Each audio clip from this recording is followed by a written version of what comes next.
Jodak ma kaunti ma Siaya koro jiwo josiasa mondo oket thenge pogruok mekgi kendo giket pachgi e dongruok kod tich. Giywago pogruok mantiere kind gavana James Orengo kod josiasa mamoko e kauntino ka giwacho ni mano duoko piny dongruok ma kaunti.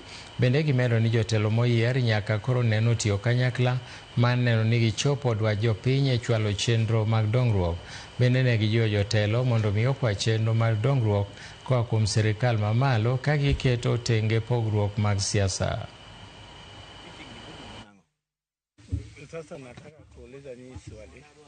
Governor marwa kod all elected leaders from Siaya County mondo giwe lwenye magi siko ka gigo pileni.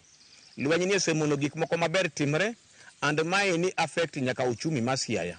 Sani kidhi Siaya ino ka supermarket selling thi hardware onge gima dhi mbele kono kidhi nyaki bank oling. Uchumi ma Siaya tegemea pesa ma Siaya County every month. Sani dwe chariyo wan ka contractors pok wanongo pesa mekwa poko chulwa gimono neno en mana ji kodich ka gore ka ji go lweny. And MPs mekwa bende tije mane gine gibidi giti ne jopiny bende kigiti.